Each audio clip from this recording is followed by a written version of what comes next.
हर हर महादेव, जय श्री राम। आपका अपने प्रिय चैनल RBSYT89 में स्वागत है। आज सभी का दिन शुभ हो। प्रिय श्रोताओं, यदि आपको कोई सुझाव या प्रश्न हो तो कृपा करके कमेंट बॉक्स में लिखें। आपके विचार हमारे लिए प्रेरणा है। तो आइए शुरू करते हैं आज का ये पावन वीडियो। इससे पहले की कथाएं सुनने के लिए आप सबका बहुत बहुत धन्यवाद। आज दिनांक है 27 जून और दिन है शुक्रवार।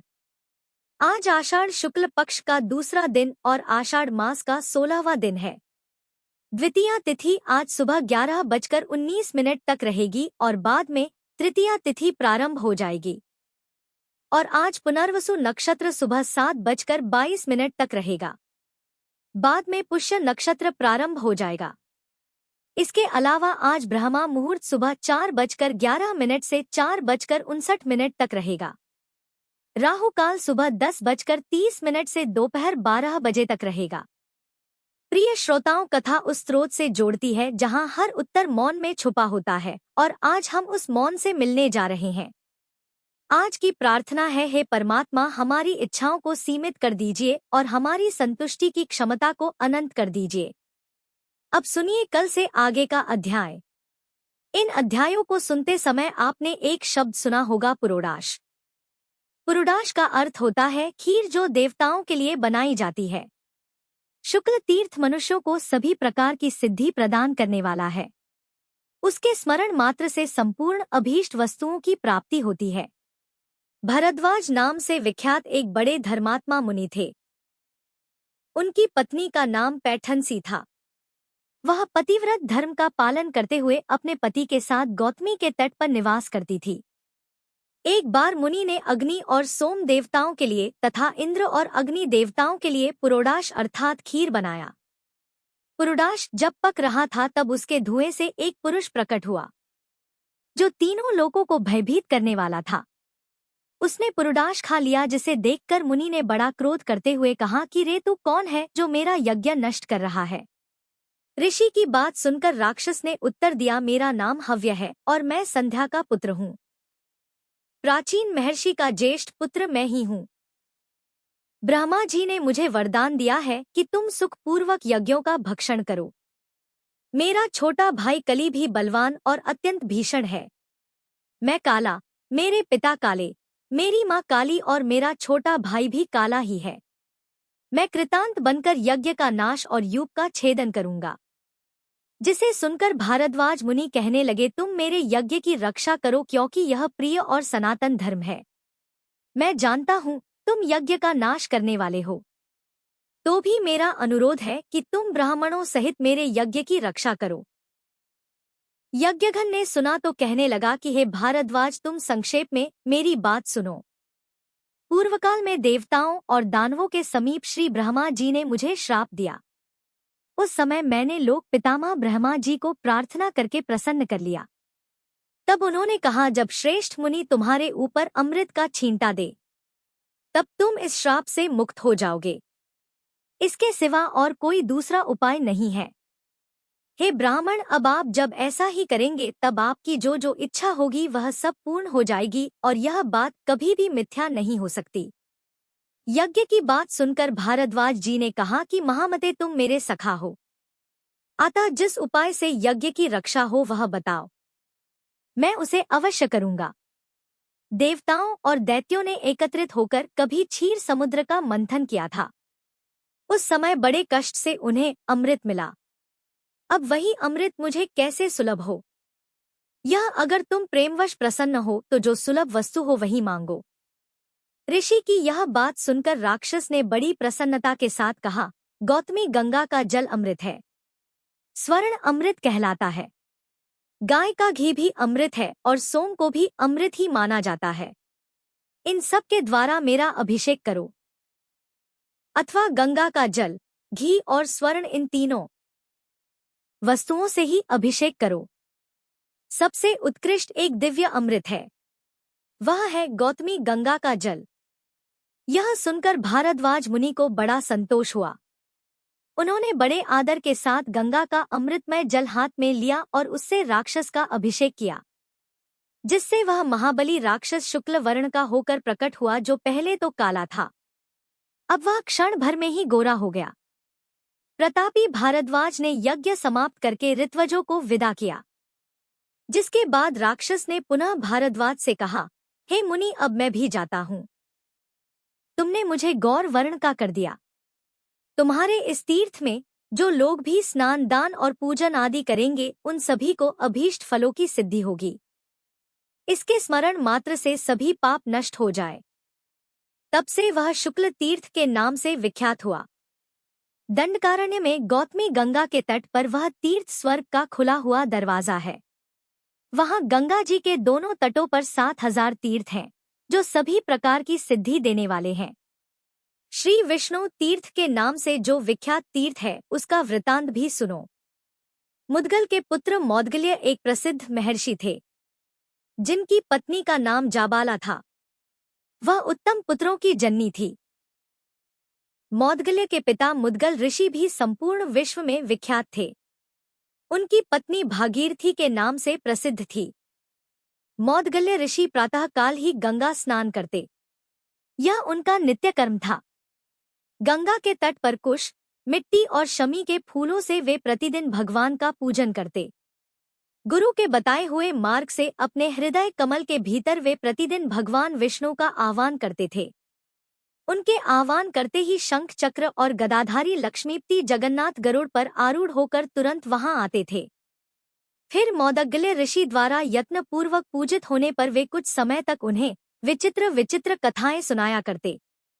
कथा काल में, कथा वार्ता में जब तीसरे पहर का समय हो जाता, तब भगवान विष्णु से बार बार कहते कि पुत्र, अब अपने घर को जाओ, तुम बहुत थक गएगे। इस प्रकार भगवान के आग्रह करने पर वे घर लौटते थे।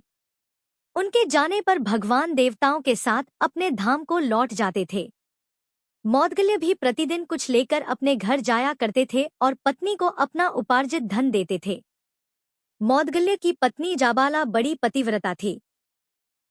उसके स्वामी शाक, फल अथवा मूल जो कुछ भी ला देते, उसे ही वह लेकर उसका संस्कार करती और पहले अतिथियों, बालकों तथा अपने पति को परोसती। इन सबको भोजन देकर फिर वह स्वयं अन्न ग्रहण करती। जब सभी लोग भोजन कर लेते, तब वह अन्न ग्रहण करती और मौद्गल्य मुनि प्रतिदिन रात में प्रसन्नता पूर्वक श्री विष्णु के मुख से सुनी हुई कथाएं फिर सबको सुनाया करते। इस प्रकार बहुत समय व्यतीत होने के बाद मौद्गल्य मुनि ने पत्नी, पुत्र, भाई, बंधु और माता पिता के साथ उत्तम भोग भोगे और अंत में मोक्ष भी प्राप्त कर लिया। तब से वह तीर्थ मौद्गल्य तीर्थ और श्री विष्णु तीर्थ के नाम से प्रसिद्ध हुआ। वहां का स्नान और दान भोग और मोक्ष देने वाला है। अगर किसी तरह उस तीर्थ के नाम का श्रवण अथवा उसका स्मरण ही हो जाए, तो फिर भगवान विष्णु प्रसन्न हो जाते हैं और वह मनुष्य पापों से मुक्त होकर सुखी हो जाता है। वहां गौतमी के दोनों तटों पर 11,000 तीर्थ हैं, जो स्नान, दान और जप आदि करने से सभी पदार्थ देने वाले हैं। श्री ब्रह्मा जी कहते हैं, नारद विष्णु तीर्थ के बाद लक्ष्मी तीर्थ है, जो लक्ष्मी की वृद्धि और दरिद्रता का नाश करने वाला है। उसका पवित्र इतिहास बताता हूँ, ध्यानपूर्वक सुनो। पूर्व काल की बात है। लक्ष्मी और दरिद्रा देवी में संवाद हुआ। वे दोनों एक दूसरी का विरोध करती हुई संसार में आई। तीनों लोकों में कोई भी वस्तु ऐसी रही है जहां यह व्याप्त ना हो, और दोनों ही कहने लगी कि मैं बड़ी हूँ, मैं बड़ी हूँ। लक्ष्मी ने सलाह दी कि देहधारियों का कुलशील और जीवन मैं ही हूँ। मेरे बिना वे जीते हुए भी मृतक के समान है। लक्ष्मी की बात सुनकर दरिद्रा ने भी तर्क उपस्थित किया। नारद दरिद्रा इस प्रकार कहने लगी कि मैं ही सबसे बड़ी हूँ, क्योंकि मुक्ति सदा मेरे ही अधीन है। जहाँ मैं जाती हूँ, जहाँ मैं हूँ, वहाँ काम, क्रोध, मद, लोभ और मात्सर्य यह दोष कभी नहीं रहते। भय, उन्माद, ईर्ष्या और उदंडता का भी अभाव रहता है। दरिद्रा की बात सुनकर लक्ष्मी ने प्रतिवाद किया, मुझसे अलंकृत होने पर सभी प्राणी सम्मानित होते हैं। निर्धन मनुष्य शिव के ही समान तुल्य क्यों ना हो, सभी के द्वारा तिरस्कृत होता रहता है। मुझे कुछ दीजिए। यह वाक्य मुंह से निकालते ही बुद्धि, श्री, लज्जा, शांति और कीर्ति, यह शरीर के 5 देवता तुरंत निकल कर चल देते हैं। गुण और गौरव तभी तक टिके रहते हैं जब तक मनुष्य दूसरों के सामने हाथ नहीं फैलाता। जब पुरुष याचक बन गया तब कहाँ गुण और कहाँ गौरव। जीव तभी तक सबसे उत्तम समस्त गुणों का भंडार और सभी लोगों का वंदनीय रहता है जब तक वह दूसरे से याचना नहीं करता। प्राणियों के लिए निर्धनता सबसे बड़ा कष्ट और बड़ा पाप है, क्योंकि निर्धन मनुष्य को ना तो कोई आदर देता, ना उससे बात करता और ना उसका स्पर्श ही करना चाहता है। अतः दरिद्र मैं ही श्रेष्ठ हूँ। तू मेरी बात कान खोलकर सुन ले। लक्ष्मी का यह दर्पयुक्त वचन सुनकर दरिद्रा बोली, लक्ष्मी मैं बड़ी हूँ। यह बारंबार कहते हुए तुझे लज्जा नहीं आती? तू श्रेष्ठ पुरुषों को छोड़कर सदा पापियों में ही रमती रहती है। जो तेरा विश्वास करता है तू उसके साथ वंचना करती है। फिर बड़ी बड़ी डींगे कैसे हाँक रही है। तेरे मिलने पर मनुष्यों को जैसा भारी पश्चाताप सहना पड़ता है वैसा उसे सुख नहीं मिलता। मदिरा पीने से भी पुरुष को वैसा भयंकर नशा नहीं होता जैसा तेरे समीप रहने मात्र से विद्वानों को भी हो जाता है। लक्ष्मी तू सदा प्राय पापियों के साथ ही क्रीड़ा करती है। मैं योग्य और धर्मशील पुरुषों में सदा निवास करती हूँ। भगवान शिव और श्री विष्णु के भक्त कृतज्ञ महात्मा सदाचारी शांत साधु विद्वान शूरवीर और बुद्धि वाले श्रेष्ठ पुरुषों में मेरा निवास है। अतः श्रेष्ठता तो सदा मुझ में ही है। तेजस्वी ब्राह्मण, व्रत परायण, सन्यासी और निर्भय मनुष्यों के साथ मैं रहा करती हूँ। किंतु तू कहाँ रहती है यह भी सुन ले। पाप परायण, राजकर्मचारी, निष्ठुर, खल, चुगलखोर, लोभी, वकृतांग, शठ, अनार्य, कृतघ्न, धर्मघाती, मित्रद्रोही, अनिष्टकारी तथा हृदयहीन मनुष्यों में ही तेरा निवास है। इस तरह विवाद करते भी वे दोनों मेरे पास आई। नारद, मैंने उनकी बात सुनी और इस प्रकार कहा कि पृथ्वी तथा आप अर्थात जल, यह दोनों देवियां मुझसे ही प्रकट हुई हैं। स्त्री होने के कारण वे स्त्री के विवाद को समझ सकती हैं और कोई नहीं समझ सकता। उनमें भी जो कमंडलों से प्रकट होने वाली नदियां हैं वे श्रेष्ठ हैं। उन सरिताओं में भी गौतमी देवी तो सर्वश्रेष्ठ हैं। अतः वे ही तुम्हारे विवाद का निर्णय करेंगी। वे ही सबकी पीड़ाओं को हरेंगी और सभी के संदेहों का निवारण करने वाली हैं। मेरे कहने से वे दोनों पृथ्वी और जल के पास गई और उन सबको साथ लेकर फिर गौतमी देवी के पास पहुंची। भू देवी और आपो देवी ने अर्थात जल देवी ने गौतमी से लक्ष्मी और दरिद्रा का विवाद स्पष्ट रूप से कह सुनाया। उन दोनों के विवाद को समस्त लोकपाल पृथ्वी और जल के मध्यस्थ की तरह सुन रहे थे। उस समय गंगा ने दरिद्रा से कहा, ब्रह्मश्री, तपश्री, यज्ञश्री, कीर्ति, धनश्री, यश श्री, विद्या, प्रज्ञा, सरस्वती, भोग श्री, मुक्ति, स्मृति, लज्जा, धति, क्षमा, सिद्धि, तष्टि, पुष्टि, शांति, जल, पृथ्वी, अहम, शक्ति, औषधि, श्रुति, शुद्धि, रात्रि, दलोक, आशी, स्वस्ति, व्याति, माया, उषा, शिवा आदि जो कुछ भी संसार में विद्यमान है वह सब लक्ष्मी जी के द्वारा व्याप्त है। ब्राह्मण, धीर, क्षमावान, साधु, विद्वान, भोग परायण तथा मोक्ष परायण पुरुषों में जो जो रमणीय अथवा सुंदर है वह सब लक्ष्मी का ही विस्तार है। अधिक सुनने से क्या लाभ। समस्त जगत लक्ष्मीमय ही है। जिस किसी व्यक्ति में जो कुछ भी उत्कृष्ट वस्तु दिखाई देती है वह सब लक्ष्मीमय है। लक्ष्मी से शून्य कोई वस्तु नहीं। दरिद्रे, क्या तू इन सुंदरी लक्ष्मी देवी के साथ स्पर्धा करती हुई लज्जित नहीं होती? जा, चली जा यहाँ से। तब से गंगा का जल दरिद्रा का शत्रु हो गया। तभी तक दरिद्रता का कष्ट उठाना पड़ता है जब तक गंगा जी का सेवन ना किया जाए। तब से लक्ष्मी तीर्थ अलक्ष्मी नाशक हो गया। वहां स्नान और दान करने से मनुष्य लक्ष्मीवान तथा पुण्यवान होता है। हे महामते, वहां देवताओं तथा ऋषि मुनियों द्वारा सेवित 6000 तीर्थ हैं जो सब के सब सिद्धि प्रदान करने वाले हैं। उसके बाद विख्यात भानु तीर्थ है जो मनुष्यों को सभी प्रकार की सिद्धि देने वाला है। वहां का वृतांत महापातों का नाश करने वाला है। उसे बतलाता हूँ, सुनो। शर्यती नाम से विख्यात एक परम धर्मात्मा राजा थे। उनकी पत्नी का नाम स्थविष्ठा था। रानी इस भूतल पर सबसे सुंदरी थी। संयमी पुरुषों में श्रेष्ठ विश्वामित्र कुमार ब्रह्मा ऋषि मधुच्छंदा राजा शर्यती के पुरोहित थे। एक समय की बात है, वीरवर राजा शर्याती अपने पुरोहित को साथ लेकर दिग्विजय के लिए निकले। राजा संपूर्ण दिशाओं पर विजय पाकर लौटते समय मार्ग में सेना का पड़ाव डाला गया। उस समय उन्होंने अपने पुरोहित को उदास देखा तो पूछा, विप्रवर आप इतने खिन्न क्यों हैं? मैंने तो पृथ्वी को जीता और बड़े बड़े राजाओं पर विजय पाई। यह तो महान हर्ष का अवसर है और ऐसे खुशी के अवसर पर आप दुखी हो रहे हैं।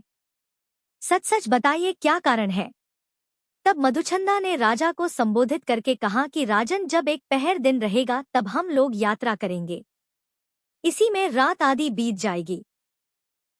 उधर इस शरीर की स्वामिनी मेरी प्रियतमा काम के वशीभूत होकर मेरी राह देखती है। उसका स्मरण करके मेरा शरीर सूखा जा रहा है। कामजनित विकार उत्पन्न होने पर वह कमल के समान मुख वाली सुंदरी जीवित तो मिलेगी ना। यह सुनकर राजा हंस पड़े और पुरोहित से कहने लगे, ब्राह्मण, आप मेरे गुरु और मित्र हैं, फिर आप अपने आप को बार बार विडंबना में क्यों डाल रहे हैं? संसार का सुख तो क्षण भंगुर है, उसमें आप जैसे महात्माओं की आस्था कैसी? मधुचंदा बोले, हे राजन, जहाँ पति दोनों एक दूसरे के अनुकूल रहते हैं वहीं धर्म, अर्थ और काम की वृद्धि होती है। अतः अपनी पत्नी के प्रति यह अनुराग दूषण नहीं भूषण ही मानना चाहिए। फिर राजा विशाल सेना के साथ अपने देश में आए। उन्होंने पत्नी के प्रेम की परीक्षा लेने के लिए नगर से यह संदेश भेज दिया कि राजा शर्याती दिग्विजय के लिए गए थे। वह एक राक्षस पुरोहित सहित राजा को मारकर रसातल में चला गया। दूत के मुख से यह संदेश सुनकर रानी इसकी सत्यता का पता लगाने लगी, किंतु मधुचंदा की पत्नी ने तुरंत प्राण त्याग दिए। यह एक अद्भुत बात हो गई। दूतों ने उसकी मृत्यु का हाल महाराज से जाकर कहा, साथ ही रानियों की चेष्टा भी बताई, जिससे राजा को बड़ा विस्मय हुआ और दुख भी हुआ। उन्होंने दूतों से कहा कि तुम लोग जाकर ब्राह्मणी के शरीर की रक्षा करो और नगर में यह बात फैला दो कि राजा अपने पुरोहित के साथ राजधानी में आ रहे हैं। ऐसा कहकर राजा चिंता से व्याकुल हो उठे। उसी समय आकाशवाणी हुई, राजन, इस पृथ्वी पर गौतमी गंगा सब प्रकार के संकटों की शांति करने वाली तथा पावन है। वे आपका संपूर्ण मनोरथ सिद्ध करेंगी। आकाशवाणी सुनकर शर्याती गौतमी के तट पर गए। उन्होंने ब्राह्मणों को धन दिया, पितरों और द्विजों को तृप्त किया और अपने पुरोहित को धन के साथ यह कहकर भेजा कि आप अन्य तीर्थों में जाकर धन दान कीजिए। राजा का यह सब कार्य पुरोहित नहीं जानते थे। उनके चले जाने पर राजा ने सेना को भी भेज दिया और स्वयं अकेले ही गंगा तट पर रह गए। उन्होंने गंगा, सूर्य तथा देवताओं को सुनाकर कहा, यदि मैंने दान, होम और प्रजा पालन किया हो तो इस सत्य के प्रभाव से वह पतिव्रता ब्राह्मणी मेरी आयु लेकर जीवित हो जाए। ऐसा कहकर राजा अग्नि में प्रवेश कर गए और उसी समय पुरोहित की पत्नी जीवित हो गई। राजगुरु मधुचंदा को जब यह बात मालूम हुई कि राजा अग्नि में प्रवेश कर गए और मेरी पतिव्रता पत्नी मरकर फिर जी उठी तो उसी के लिए महाराज ने अपने जीवन का परित्याग किया है। तब उनका ध्यान अपने कर्तव्य की ओर गया। उन्होंने सोचा, मैं भी अग्नि में प्रवेश करके अपने प्रिय मित्र के पास जाऊं अथवा यहीं रहकर तपस्या करूं। अंत में वे इस निश्चय पर पहुंचे कि मेरा कर्तव्य तथा पुण्य कार्य यही है कि पहले राजा को जीवित करूं, उसके बाद प्रिया के पास जाऊं। यह विचार कर उन्होंने सूर्यदेव का स्तवन किया, क्योंकि उनके सिवा दूसरा कोई संपूर्ण अभीष्ट वस्तुओं को देने वाला नहीं है। मधुचंदा बोले, मुक्ति स्वरूप अमित तेजस्वी भगवान सूर्य को नमस्कार है। ओंकार के अर्थभूत छंदोमय देव को नमस्कार है। जो व्यू स्वरूप त्रिगुण त्रिमूर्ति सृष्टि पालन और श्रृंगार के हेतु तथा सबके प्रभु हैं, उन भगवान सूर्य को नमस्कार है। इस स्तोत्र से प्रसन्न होकर भगवान सूर्य ने कहा, वत्स, कोई वर मांगो। तब मधुचंदा बोले, हे देवेश्वर, राजा को जीवन दान दे दीजिए। प्रिय वचन बोलने वाली मेरी पत्नी को भी जीवित रखिए और मुझे तथा राजा के लिए भी उत्तम पुत्र प्रदान कीजिए। जगदीश्वर भगवान सूर्य ने रत्नमय आभूषणों से विभूषित राजा शर्याती को जीवित करके दे दिया। ब्राह्मण की पत्नी को भी जलाया और श्रेष्ठ तथा कल्याणमय वर भी प्रदान कर दिए। फिर राजा प्रसन्न होकर पुरोहित के साथ प्रियजनों से घिरे हुए सुखपूर्वक अपने देश को गए। उस स्थान पर 3000 गुणवान तीर्थों का निवास है। हे मुनि, उसी समय से उस स्थान का नाम भानु तीर्थ, मृत संजीवनी तीर्थ, शरियाती तीर्थ और मादुच्छन तीर्थ हो गया। वह स्मरण मात्र से सभी पापों को दूर भगाता है। उन तीर्थों में किया हुआ स्नान और दान संपूर्ण यज्ञों का फल देने वाला है। हरे कृष्णा। आषाढ़ मास की कथा में आज इतना ही। अब सुनिए पौराणिक कथा में आगे का वृतांत। भीष्म जी ने कहा है, ब्राह्मण जो कर्म सबसे अधिक पुण्यजनक हो, जो संसार में सदा और सबको प्रिय जान पड़ता हो और पूर्व पुरुषों ने जिसका अनुष्ठान किया हो, ऐसा कर्म आप अपनी इच्छा के अनुसार सोच कर बताइए। तब पुलस्त्य जी बोले, राजन, एक समय की बात है, व्यास जी की शिष्य मंडली के समस्त द्विज आदर पूर्वक उन्हें प्रणाम करके धर्म की बात पूछने लगे, ठीक इसी तरह जैसे तुम मुझसे पूछते हो। द्विजों ने पूछा, गुरुदेव, संसार में पुण्य से भी पुण्यतम और सब धर्मों में उत्तम कर्म क्या है? किसका अनुष्ठान करके मनुष्य अक्षय पद को प्राप्त करते हैं? मृत्यु लोक में निवास करने वाले छोटे बड़े सभी वर्णों के लोग, जिसका अनुष्ठान कर सके। व्यास जी बोले, शिष्य, मैं तुम लोगों को 5 धर्मों के आख्यान सुनाऊंगा। उन 5 में से एक का भी अनुष्ठान करके मनुष्य सुयश, स्वर्ग और मोक्ष भी पा सकता है। माता पिता की पूजा, पति की सेवा, सबके प्रति समान भाव, मित्रों से द्रोह न करना और भगवान श्री विष्णु का भजन करना, यह 5 महायज्ञ हैं। ब्राह्मणों, पहले माता पिता की पूजा करके मनुष्य जिस धर्म का साधन करता है, वह इस पृथ्वी पर सैकड़ों यज्ञों और तीर्थ यात्रा आदि के द्वारा भी दुर्लभ है। पिता धर्म है, पिता स्वर्ग है और पिता ही सर्वोत्कृष्ट तपस्या है। पिता के प्रसन्न हो जाने पर संपूर्ण देवता प्रसन्न हो जाते हैं। जिसकी सेवा और सद्गुणों से माता पिता संतुष्ट रहते हैं, उस पुत्र को प्रतिदिन गंगा स्नान का फल मिलता है। माता सर्व तीर्थमयी है और पिता संपूर्ण देवताओं का स्वरूप है। इसलिए सब प्रकार से यत्न पूर्वक माता पिता का पूजन करना चाहिए। जो माता पिता की परिक्रमा करता है, उसके द्वारा 7 द्वीपों से युक्त समूची पृथ्वी की परिक्रमा हो जाती है। माता पिता को प्रणाम करते समय जिसके हाथ, घुटने और मस्तक पृथ्वी पर टिकते हैं, वह अक्षय स्वर्ग को प्राप्त होता है। जब तक माता पिता के चरणों की रज पुत्र के मस्तक और शरीर में लगी रहती है, तभी तक वह शुद्ध रहता है। जो पुत्र माता पिता के चरण कमलों का जल पीता है, उसके करोड़ों जन्मों के पाप नष्ट हो जाते हैं। वह मनुष्य संसार में धन्य है। जो नीच पुरुष माता पिता की आज्ञा का उल्लंघन करता है, वह महाप्रलय पर्यंत नरक में निवास करता है। जो रोगी, वृद्ध, जीविका से रहित अंधे और बहरे पिता को त्याग कर चला जाता है, वह रौरव नरक में पड़ता है। इतना ही नहीं, उसे अंत्यजों, मुलच्छों और चांडालों की योनि में जन्म लेना पड़ता है। माता पिता का पालन पोषण न करने से समस्त पुण्यों का नाश हो जाता है। माता पिता की आराधना न करके पुत्र अगर तीर्थ और देवताओं का भी सेवन करे, तो उसे उसका फल नहीं मिलता। ब्राह्मणों, इस विषय में मैं एक प्राचीन इतिहास कहता हूँ, यत्न पूर्वक उसे सुनो।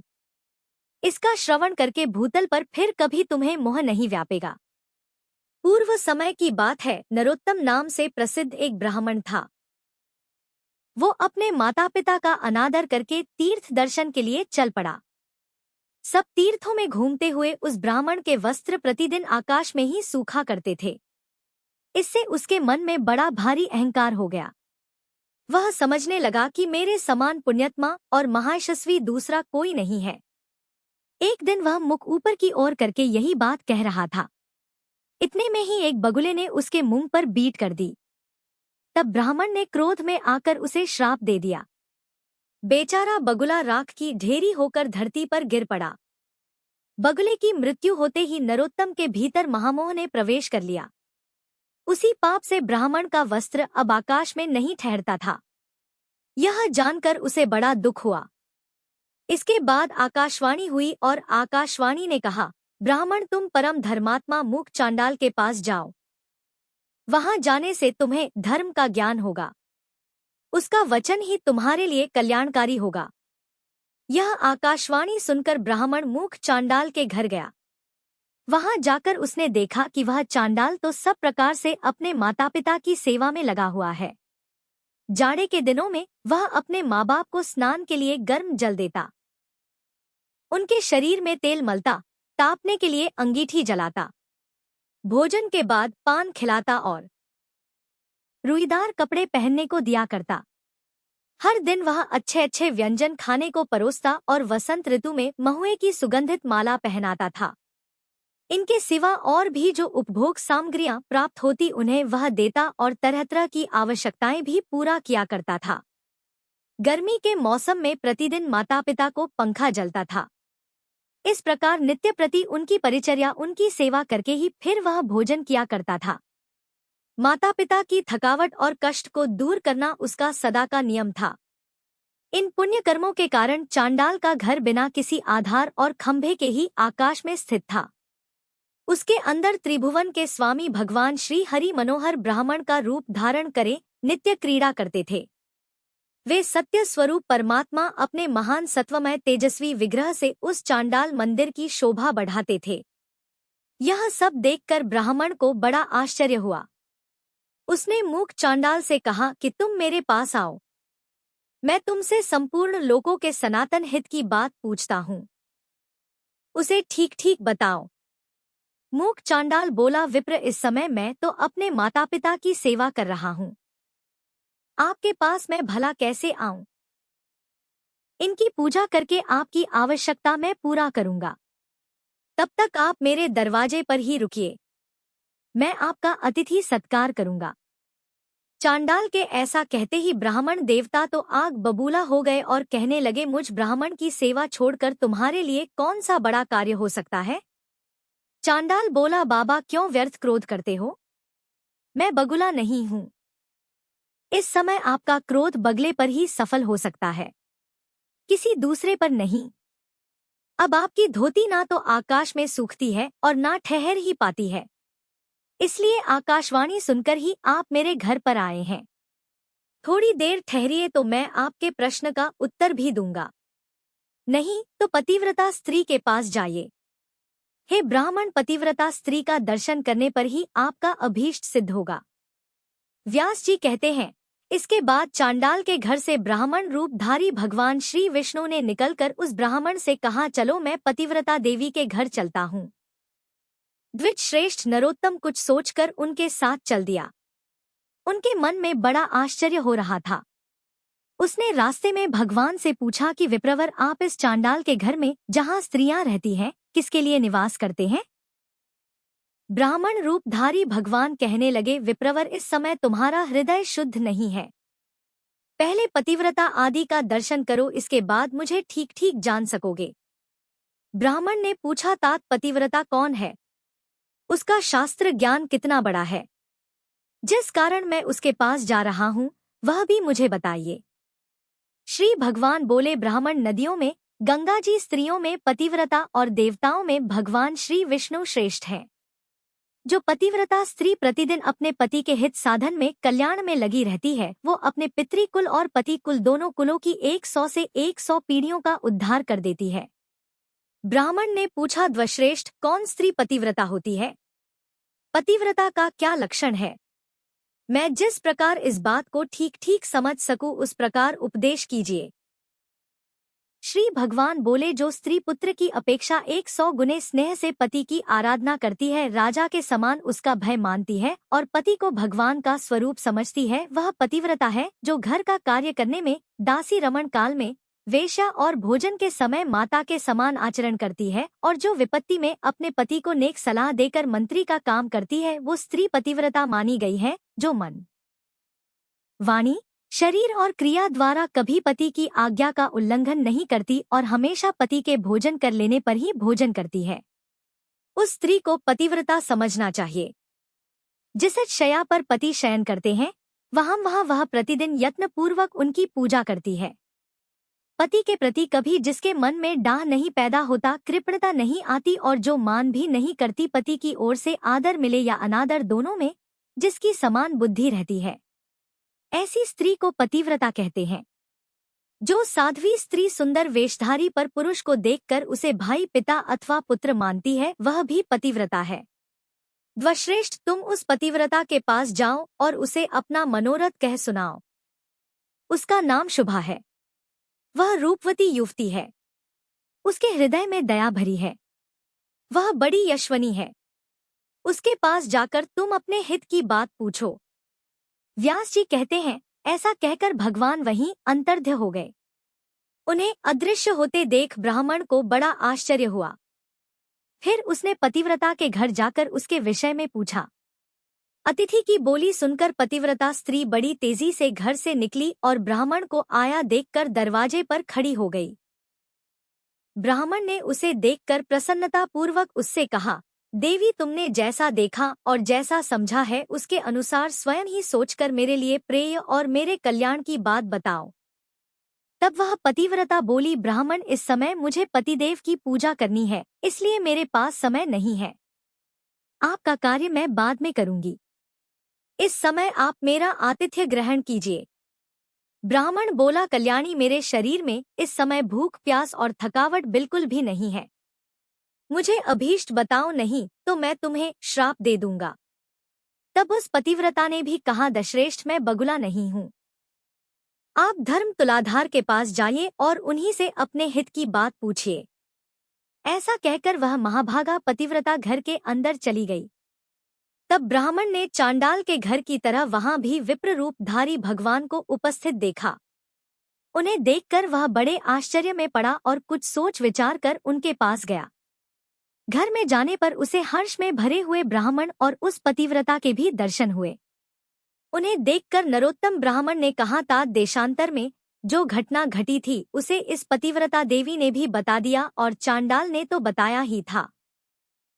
यह लोग भला उस बगुले वाली घटना को कैसे जानते हैं? इस बात को लेकर मुझे बड़ा आश्चर्य हो रहा है।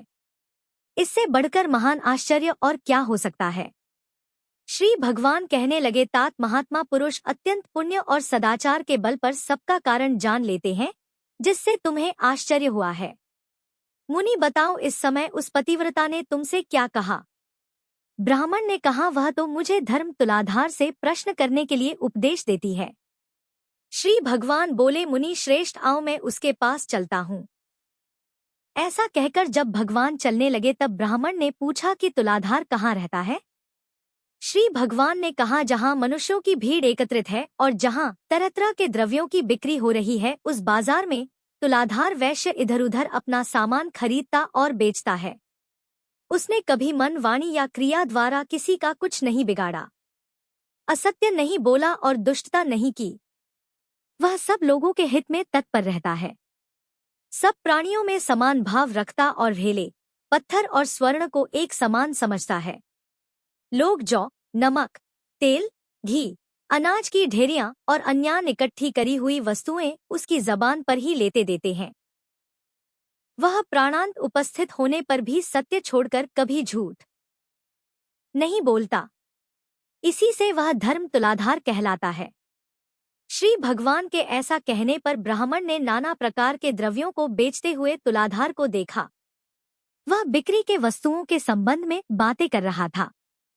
बहुत से पुरुष और स्त्रियां उसे घेर कर खड़ी हुई थी।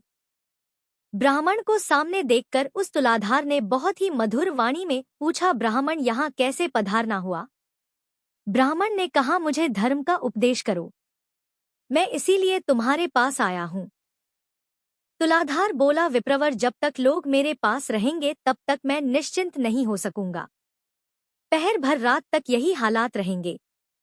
इसलिए आप मेरा उपदेश मानकर धर्माकर के पास जाइए। बगुले की मृत्यु से होने वाला दोष और आकाश में धोती सुखाने का रहस्य की सभी बातें आपको आगे चलकर पता चल जाएंगी। धर्माकर का नाम अद्रोहक है। वे बड़े सज्जन हैं। उनके पास जाइए। वहां उनके उपदेश से आपकी कामना सफल होगी। ऐसा कहकर तुलाधार खरीद बिक्री में लग गया। फिर से वही विप्र रूपधारी भगवान सामने उपस्थित थे। उन्हें देखकर नरोत्तम ने पूछा, तात, अब मैं तुलाधार के कहे अनुसार सज्जन अद्रोह के पास जाऊंगा, परंतु मैं तो उनका घर ही नहीं जानता। तब श्री भगवान बोले, चलो मैं तुम्हारे साथ उनके घर चलता हूँ। इसके बाद मार्ग में जाते हुए भगवान से ब्राह्मण ने पूछा, तात, तुलाधार ना तो देवताओं और ऋषियों का और ना ही पितरों का तर्पण करता है, फिर मेरे साथ घटित हुई घटना को वह कैसे जानता है? इससे मुझे बड़ा आश्चर्य हो रहा है। आप इसका सब कारण बताइए। श्री भगवान कहने लगे, ब्राह्मण, उसने सत्य और समता से तीनों लोकों को जीत लिया है। इसी से उसके ऊपर पितर देवता और मुनि भी संतुष्ट रहते हैं। धर्मात्मा तुलाधार उपर्युक्त गुणों के कारण ही भूत और भविष्य की सब बातें जानता है। सत्य से बढ़कर कोई धर्म और झूठ से बड़ा दूसरा कोई पाप नहीं है। समता धर्म और समता ही उत्कृष्ट तपस्या है। जिसके हृदय में सदा समता विराजती है, वही पुरुष संपूर्ण लोकों में श्रेष्ठ योगियों में गणना करने के योग्य और निर्लोभ होता है। जो सदा इसी प्रकार समतापूर्ण बर्ताव करता है, वह अपनी अनेकों पीढ़ियों का उद्धार कर देता है। समता के प्रभाव से ही धर्मज्ञ पुरुष देवलोक और मनुष्य लोक के संपूर्ण वृत्तांतों को भी जान लेता है। उसकी देह के अंदर भगवान श्री विष्णु विराजमान रहते हैं। ब्राह्मण ने कहा, विप्रवर, आपकी कृपा से मुझे तुलाधार के सर्वज्ञ होने का कारण तो ज्ञात हो गया। अब अद्रोह का भी जो वृत्तांत हो वह भी मुझे बताइए। श्री भगवान बोले, विप्रवर, पूर्व समय की बात है। एक राजपुत्र की कुलवती स्त्री बड़ी सुंदर और तरुण अवस्था की थी। वह कामदेव की पत्नी रति और इंद्र की पत्नी शशि के समान मन को हरने वाली थी। राजकुमार उसे अपने प्राणों के समान प्यार करते थे। उस सुंदरी पत्नी का नाम भी सुंदरी ही था। एक दिन राजकुमार को राज कार्य के लिए अचानक ही नगर से बाहर जाना पड़ा। उन्होंने मन में सोचा कि मैं प्राणों से भी बढ़कर प्यारी अपनी इस पत्नी को किस जगह पर रखूं, जिससे कि इसके सित्व की रक्षा निश्चित रूप से हो सके। इस बात पर खूब विचार करके राजकुमार अचानक अद्रोह के घर पर आए और उनसे अपनी पत्नी की रक्षा का प्रस्ताव करने लगे। उनकी बात सुनकर अद्रोहक को बड़ा आश्चर्य हुआ। वे बोले, तात, ना तो मैं आपका पिता हूँ, ना भाई हूँ, ना बांधव हूँ, ना आपकी पत्नी के माता या पिता के कुल का ही हूँ, ना ही मैं सुहृदय में से कोई हूँ। फिर मेरे घर में अपनी पत्नी को आप रखकर किस प्रकार निश्चिंत हो सकेंगे? राजकुमार बोले, महात्मन, इस संसार में आपके समान धर्मज्ञ और जितेंद्रिय पुरुष दूसरा कोई नहीं है। यह सुनकर अद्रोहक ने उस विज्ञ राजकुमार से कहा, भैया, मुझे दोष मत देना। इस त्रिभुवन मोहिनी की रक्षा करने में कौन पुरुष समर्थ हो सकता है? तब राजकुमार ने कहा, मैं तो सब बातों को अच्छी तरह विचार करके ही आपके पास आया हूँ। अब यह आपके घर में ही रहे, मैं जा रहा हूँ। राजकुमार के ऐसा कहने पर वे फिर बोले, भैया, इस शोभा संपन्न नगर में बहुत तेरे कामी पुरुष भरे पड़े हैं। यहाँ किसी स्त्री के सदैव की रक्षा भला कैसे हो सकती है? राजकुमार फिर बोले, जैसे भी हो आप इसकी रक्षा करना, मैं तो अब जा रहा हूँ। राजकुमार की बात सुनकर गृहस्थ अद्रोहक बड़े धर्म संकट में पड़ गए। फिर कहने लगे, तात, मैं उचित और हितकारी समझकर इसके साथ सदा उचित बर्ताव करूंगा और उसी अवस्था में ऐसी स्त्री सदा मेरे घर में सुरक्षित रह सकती है। नहीं तो इस अरक्ष वस्तु की रक्षा के लिए आप ही कोई अनुकूल और प्रिय उपाय बताइए।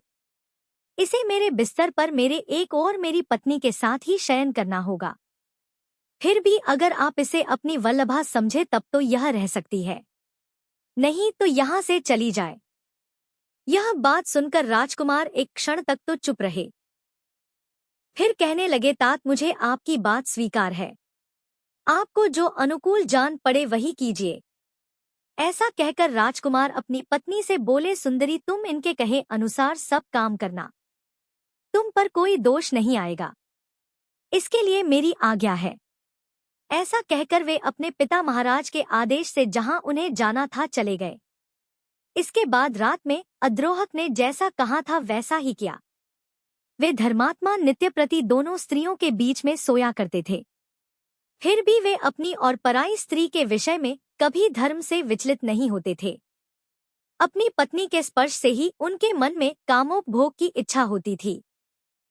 वे राजकुमार की पत्नी के प्रति प्रतिदिन मात्र भाव को ही दृढ़ रखते थे। क्रमशः उनके हृदय से स्त्री संभोग की इच्छा ही जाती रही। इस प्रकार 6 मास बीतने पर राजकुमारी के पति अद्रोहक के नगर में आए। उन्होंने लोगों से अद्रोहक और अपनी पत्नी के बर्ताव के संबंध में पूछा। लोगों ने भी अपनी अपनी रुचि के अनुसार उत्तर दिया। कोई राजकुमार के इस प्रबंध को उत्तम बताते थे, कुछ नौजवान उनकी बात सुनकर आश्चर्य में पड़ जाते और कुछ लोग इस प्रकार कह देते थे कि भाई तुमने अपनी पत्नी उसे सौंप दी है और वह उसी के साथ सोया करता है। स्त्री और पुरुष में एकत्र संसर्ग होने पर दोनों के मन भला कैसे शांत रह सकते हैं। अद्रोहक ने अपने धर्माचरण के बल से लोगों की खुद से चर्चा सुन ली। तब उनके मन में लोक निंदा से मुक्त होने का शुभ संकल्प प्रकट हुआ। उन्होंने स्वयं लकड़ी एकत्रित करके एक बहुत बड़ी चिता बनाई और उसमें आग लगा दी। चिता जल उठी। उसी समय प्रतापी राजकुमार अद्रोहक के घर आ पहुंचे। वहां उन्होंने अद्रोहक और अपनी पत्नी को भी देखा। पत्नी का मुख प्रसन्नता से खिला हुआ था और अद्रोहक बड़े दुखी दिखाई दे रहे थे। उन दोनों की मानसिक स्थिति जानकर राजकुमार ने कहा, भाई, मैं आपका मित्र हूँ और बहुत दिनों के बाद यहाँ लौटा हूँ। आप मुझसे बात क्यों नहीं करते? अद्रोहक ने कहा, मित्र, मैंने आपके हित के लिए जो दुष्कर कर्म किया है वह तो लोक निंदा के कारण व्यर्थ सा हो गया। अतः अब मैं अग्नि में प्रवेश करूंगा। संपूर्ण देवता और मनुष्य मेरे इस कार्य को देखें। श्री भगवान कहते हैं, ऐसा कहकर महाभाग अद्रोहक अग्नि में प्रवेश कर गए। हरे कृष्णा। इसके बाद जो कुछ भी हुआ उसका वृत्तांत आप सभी अगले अध्याय में जरूर सुनिएगा। यह था आज का वीडियो। अगर वीडियो आपको पसंद आया हो लाइक ज़रूर करिएगा और कमेंट बॉक्स में जय श्री हरि लिखिएगा। धन्यवाद।